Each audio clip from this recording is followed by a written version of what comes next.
All right, let's get going. I want to get going because the light is fading. The light is fading and we need to talk about the books I read in November. Okay, so welcome back to my channel. It is Liv Loves Literature, also known as Morgan Hill. And we are going to be talking about the books I read in November, my November wrap up. Okay, get into the tea. Yes, you unfortunately will have to see the glare of my glasses. My eye is not doing its best right now, so I could not put in my contacts today, so we had to, yeah. But anyways, let's talk. I feel like I almost didn't do this video because I was just like, the books I read this month were not that interesting, I fear. I mean, okay, they were, but like not like my October wrap up. Like my October wrap up had me gagged, but this did not. Anyways, the first book I read was The Score by Elle Kennedy. The Score and The Goal by Elle Kennedy, actually. I rated The Score 4 out of 5 stars and The Goal 2.5 out of 5 stars. Yeah, I don't love the pregnancy trope, and let me just start with that. So The Score was about, I'm getting off track. The Score was about Dean, I think. It's Dean and somebody else. I literally can't remember her name. I cannot remember her name. But I think it's the first girl's best friend. Yeah, I think it's Hannah's best friend from the first book. The Deal. Okay. And it was cool. Like, it was cool. It was a good lengthy book. The next one, The Goal, was about Tucker and Sabrina, and this one had the pregnancy trope, and I do not love the pregnancy trope, and that's all I can remember about it, honestly. Yeah, If It Makes You Happy. Okay, the next book I read was If It Makes You Happy by Julie Olivia, and I rated this 4.5 out of 5 stars. It was almost a 5-star, but it doesn't have the, ooh, like I want to read it again. That's the only thing. For me to have a 5-star book, it needs to be like, oh my gosh, like I want to read it again and again and again. And it didn't have that for me, but it didn't take away from the fact that it was amazing. Like, I loved it. It was so cozy. It takes you through September, October, November, and December, I think. And it takes place in 1997, I think. I'm pretty sure. And it's basically this woman, and she is her mom has passed, and her mom and dad own this little inn in like this cozy part of like the East Coast, and I think she's in Seattle or something, and her sister is supposed to take over the inn, but her sister's in college right now and can't do it. So she's like, okay, well, I'll do it. Her and her mom had a little bit of a strained relationship. They weren't as close at the time of her death. So she's kind of like picking up the pieces and discovering like who her mom was to all the people in the little small town where they had the inn. And she's kind of just like discovering like, dang, like my mom was so beloved and she was like really, really like cool. And yeah, and the love interest loved him down. It very much gave Luke from Gilmore Girls, but like not annoying. Don't get me started on my unpopular Gilmore Girls opinion. I watched all 5 seasons of that show to confirm that I do not like it. Anyways,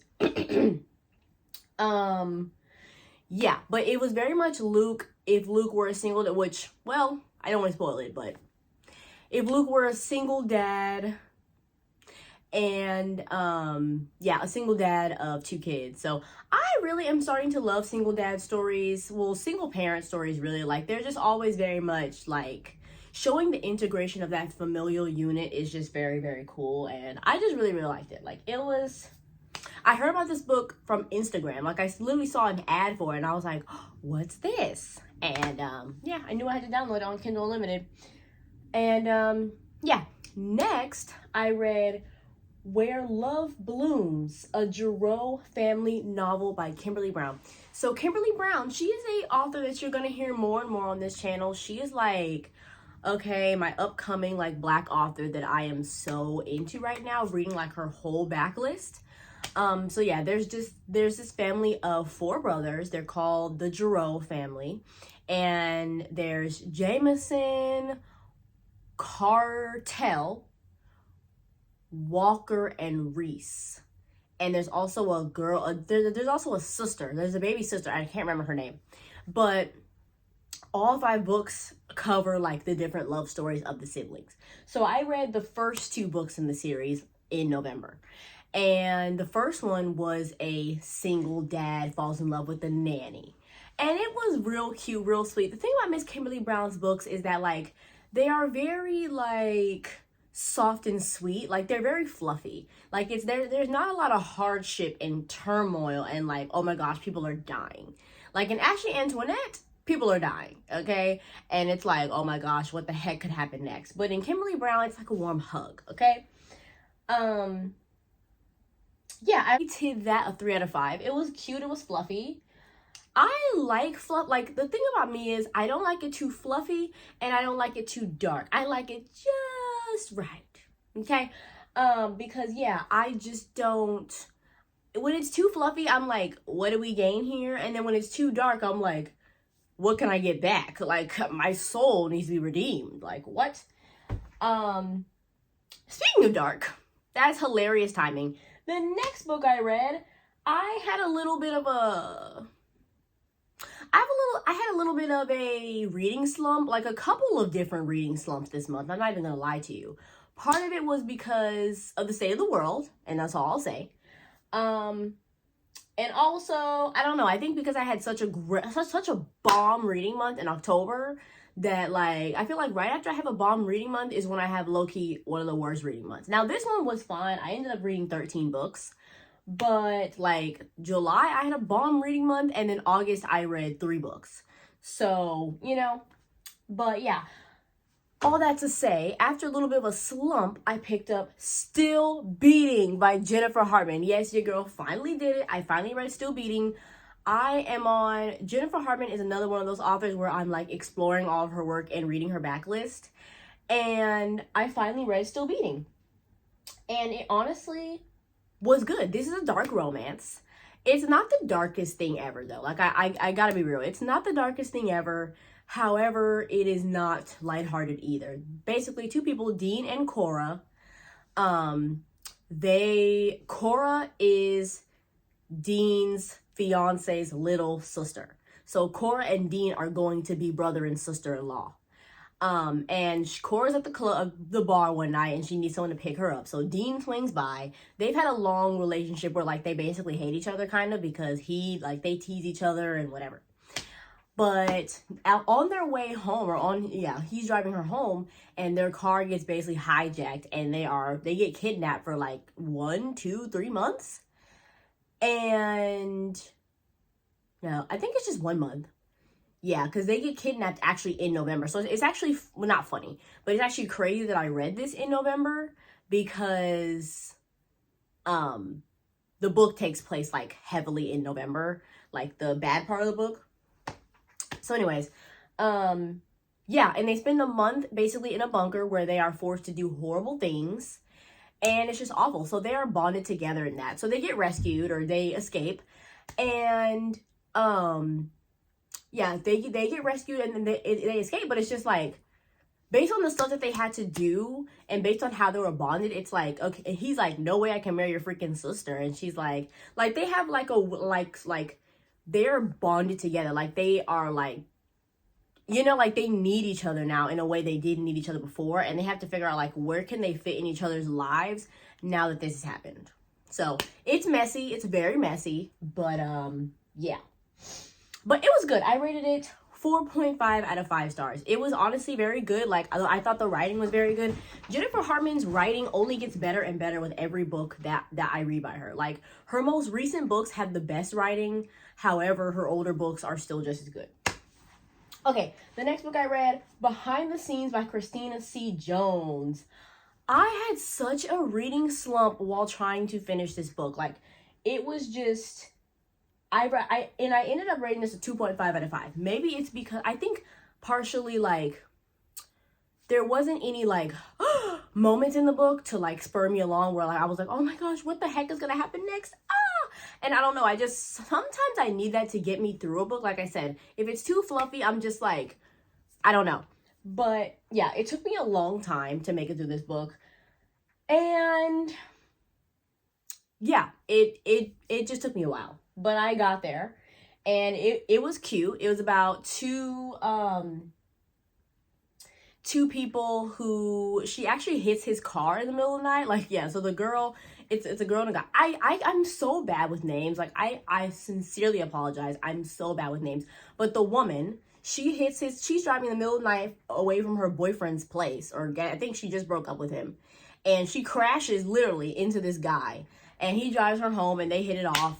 And then she is like a TV show agent, where like she helps writers, like TV show writers, like get the set that they need and the employees that they need, and just kind of get the production going. Lo and behold, the dude she crashed into, he's a writer, and now he's one of her clients, or I guess she's actually working for him now. So it's kind of like, you expect it to be messy, but like it really wasn't messy. Like, they obviously end up together and it's very cute, and like he kind of has a little bit of baggage and she has a little bit of baggage, but like not really. Like, she kind of has to overcome the expectations of her parents, because her parents really want her to be a lawyer. She comes from a family of lawyers, and her parents are kind of like, what the heck are you doing with your little career? But she's like, actually, I'm making bank, so like pop off.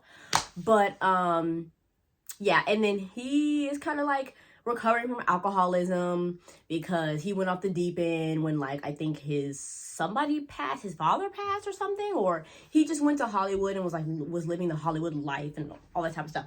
So yeah, they have like minimal, things to kind of get over to be with each other. It wasn't like what they have going on with themselves was hindering them from being together. That's the type of stuff that I typically read, where it's like the baggage that they have is what's stopping them from being together. And that just wasn't the case, which was fine, but yeah. 2.5. Next was the next book in the Jareau Family series by Kimberly Brown, Deep in My Soul. This one was about Carter Jareau. Not Carter. Why do I want his name to be Carter? It's Cartel. Interesting name. But anyways, his name is Cartel. And he's kind of like the rough around the edges brother. Like, he'll pop you if he needs to. And yes, anyways, he's been seeing this woman. You kind of do need to read the book before this, but like you really don't, but like you kind of do. Because I already knew about him and his love story from the first book, because we saw like glimpses of it. So Cartel has been talking to this woman who is in an abusive relationship with her husband, and he won't let her divorce him. It's like that storyline. He won't let her divorce him, and he's awful, of course. Yeah, he's awful. And this is her story of like trying to be okay on her own before she can like move on to somebody else. So it was short, sweet. I also fell into a reading slump while reading this book too. It wasn't that it was bad. It was just that like it was so sweet, and there wasn't anything like, like, oh my gosh. Like, it was so like if you like this story, but you want a version of it where it's like, you don't know what's going to happen next, and it's low-key cutthroat, and it's low-key the most traumatic thing you ever read. Long Shot by Kennedy Ryan is basically the same storyline, but like, oh my gosh, like so traumatic and so like crazy. So that's what it reminded me of, so that's why I wanted to get into it. But it definitely is like the softer, fluffier version if you are sensitive to sensitive material, because Long Shot by Kennedy Ryan, that was a crazy book. Okay? But anyways, 3.5 out of 5. So yeah, she was like healing on her own. Her name was Adina, I think. Her name was Adina. And she like felt like she had to heal on her own before she could fully be with Cartel. And like, I definitely respect that. So girl, do you. Okay, next. So after I got out of my little role to get myself kind of out of the reading slump, because I was just like, now we moved into this past week, this Thanksgiving week, I read 5 Christmas novellas. Okay, I finally allowed myself to start reading my Christmas books. I was so excited.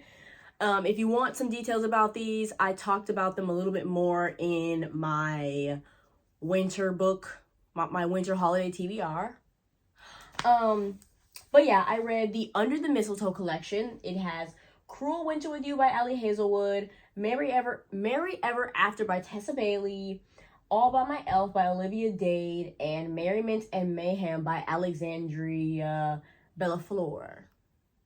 Okay, Cruel Winter with You was a 4 out of 5. Merry Ever After was a 5 out of 5. All by Myself, I rated a 1 out of 5. And Merriment and Mayhem, I rated a 4.5. Oh, I forgot the last one.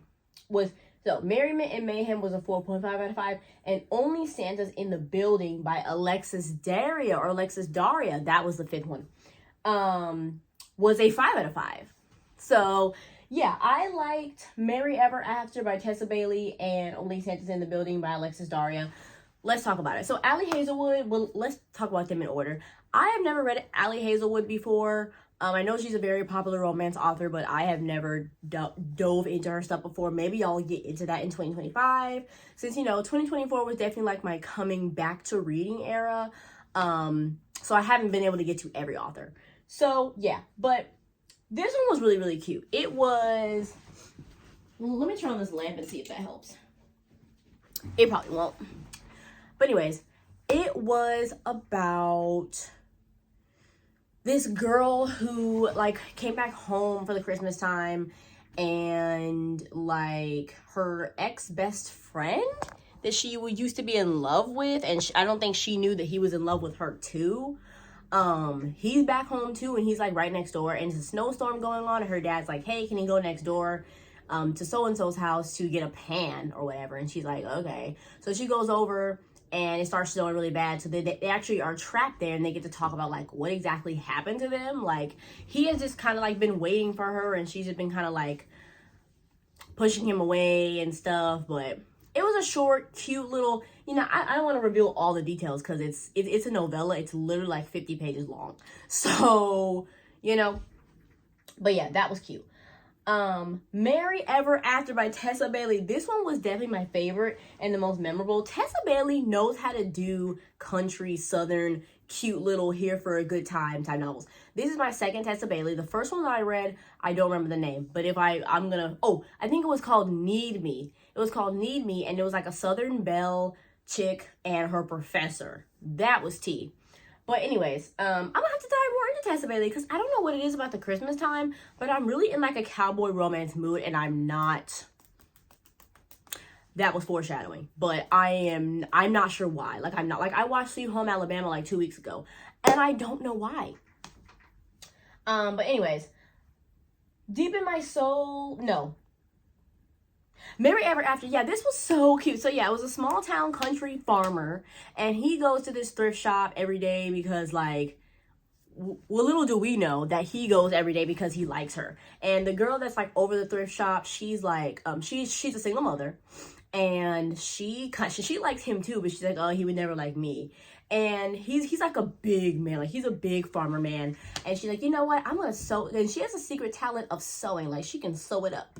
And she was like, you know what, I'm gonna sew him some pants from scratch. So she takes the pants over to his house, and he's like, wow, like this was so nice. And then he gets her a gift, and then I don't think they even go on a date. Or like she invites him over for Christmas, and like she has a hard time with trusting people because, she's like, oh, like who wants to be, in her mind, she's like, who wants to be with me? I'm a single mom. And he's like, but yeah, then he has to show her, I don't care about that. Show her that he's a real man. Show her that he's a real man. So, yeah, that was really cute. All by Myself by Olivia Dade. So this one, I'm trying to see, like, I wonder if she's like a British author, because some of the words like did not make sense. I felt like it started really fast. But anyways, basically they both work at this place, and yeah, sorry, I got a text message. They both work at this place, and I think neither of them realizes that they both have had a crush on each other, so they're kind of just unpacking that. They're like doing like they work at like a delivery place, like it's like a Weenie Hut Junior type. Like I don't know, like I was so confused, and I have no idea why. Like I'm like, am I dumb or something? But anyways, they're in their delivery truck. They're in the company car, and it's traffic. It's traffic so bad that they're forced to stop and like play truth or dare and talk about their feelings, and that's what happens essentially. Then we have Merriment and Mayhem by Alexandra Bellafleur. I really like this one. This one was cute. This is about a girl whose grandma passed, I think. Yeah, her grandma passed, and she's at her grandma's house. And she's trying to, like, bring the Christmas cheer to the house. Like, she's trying to bake cookies and set up the lights. But every time she tries to do something, she either sets the house on fire or she gets stuck. And the firefighters have to come and rescue her. Well, there's this one firefighter in particular. He is, you know, tall and fine and strong. And she's just like, oh, he's cute. And he's like, oh, she's cute. And he convinces her, like, to go on a date with him. And I think he convinces her to stay, like, in a little town. So, yeah, it was cute. It was It was short, sweet, and cute. Okay, next. Only Santa's in the Building. This one I rated 5 stars. I love this one. It was so cute. Basically, this girl, she's a comic book writer, and every single day when she's, like, been coming home, she's finding, like, a new ornament, like a handmade ornament hanging on her door at her apartment, and she thinks, like, it's her neighbor's kids, and she's just like, oh, like, how sweet. Of course, we readers, we know, I mean, of course, we don't know specifically who it is, but we know it ain't no kids. But anyways, then she starts talking about, like, oh, like, there's this guy upstairs who's, like, so handsome or whatever. So she starts talking about him. And then there's a party, okay? There's a party, there's a party from one of, like, their well-known neighbors. And they're like, everyone needs to dress up as, like, a version of Santa Claus. So she puts on, like a sexy Santa outfit. And, yeah, and so she goes to the party, and he's there, and he's just like, girl, you look good, and she's like, thank you, and they basically admit that they have feelings for each other, and they completely hit it off. It was just so cute. I loved it. Yeah, period. What I really love about the whole collection was just, like, how unique it was. Like, every single author, like, it was a different location, it was a different vibe, like, but it all was a Christmas story, and I just really thought that was really cool. But yeah, this series, I believe, or this collection, I believe, is only available on Kindle Unlimited. So, yeah. Okay, next. Oh, the next and final book that I read this month, which was actually arguably, I think, my favorite, Flawless by Elle Silver. I'm going to eat my words. I'm going to put my foot in my mouth. Because I read Reckless by Elle Silver. Now, I read Reckless actually almost a year ago. I read it back in January. And I read Reckless. Reckless is the 3rd book in the series. It is with Winter and Theo Silva. Sorry if that was a spoiler. But anyways, so when I realized it was the 3rd book, I was like, oh, like, honestly, I'm new to this era of reading. Like, I've been a reader for like 10 years, 10 to 12 years. Like, I've been reading for 10 to 12 years. And so back then, I, like, really didn't like contemporary or romance, so I wasn't reading that. So I wasn't familiar with, like, how it went. But at this point in my life, I'm reading mostly romance. And so now I'm much familiar with, like, the interconnected standalones. But, like, back then in January, I didn't really understand the interconnected standalone life. With that being said, I didn't realize how it was probably not a good idea to read the 3rd book in the series, even if it is a standalone. Because you need to accustom yourself to the author's writing in the beginning. You need to see how you're first introduced to the world. Like, you just do. So, yeah. Yeah, so anyways, when I read Reckless, I don't know. It could be because I'm not the biggest fan of Winter. I wasn't the biggest fan of Winter, and I wasn't the biggest fan of Theo. Like, maybe I just didn't care for their story that much. So I was just like, okay, I don't see what everyone's talking about. Like, Chestnut Springs, I wish I could get into it. Why did Miss Elle Silver slap me across the face and change my mind? When I read Flawless on a road trip that I took this past weekend. When I tell you I was eating it up, like, it had me cheesing, like, yes. It had me cheesing. I loved it. I will be buying the physical copy, and I will be reading it again because it was just that good. Like, I loved it. Okay? I was hesitant to read it because it seemed like, because I don't love when like the male main character is the grumpy one. Like, I don't love that. But it actually, he didn't stay grumpy for long. Okay, let me tell you what it's about. Let me tell, because the preamble that I just did, you're probably thinking I'm crazy. But anyways, basically, Flawless is the first book in a 4-book series that's a part of the Chestnut Springs world. Okay, I'm sure you've heard of it. So Flawless follows Summer and Rhett. Summer is like, she's like a law student, or she's a lawyer at like her father's firm. Her father is an agent for a bull rider named Rhett. So this is like cowboy romance. It's bull riders, it's small town, it's all the things, okay? So Rhett is a bull rider, and he's gotten himself into some media trouble. So his manager, his name is Kip. His manager, Kip, is like, you know what? I'm going to send my daughter, Summer, to you to kind of help manage you and to like see what's going on. And so he's like, you know, hey, don't try to talk to my daughter now. You know, I don't think her dad's even Southern. But anyway, he's like, you know, don't try to talk to my daughter. Like, she's just there for work.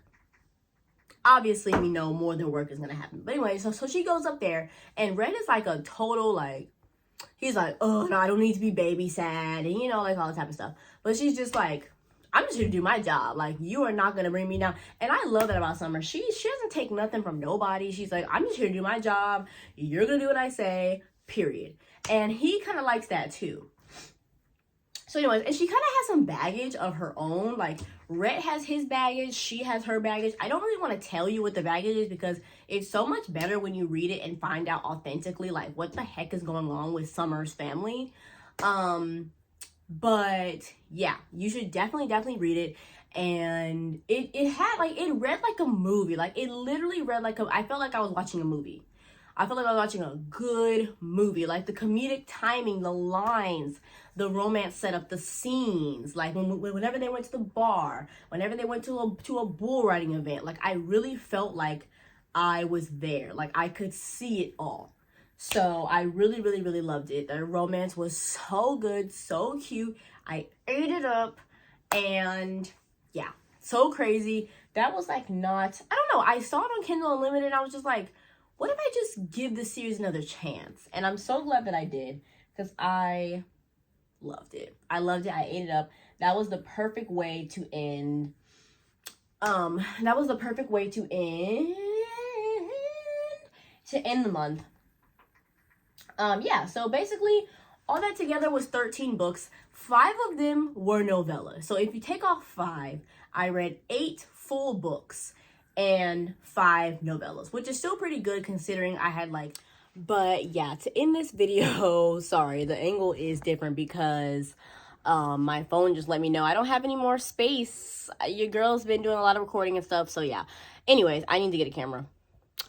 But yeah, anyways, to end this video, yeah, I read 8 total full books and 5 novellas, so that's pretty good, like I was saying, for a girly who had a couple of reading slumps this month, and just, you know, it was a heavy month. And yeah, that's it. Thank you for watching. See you in the next video.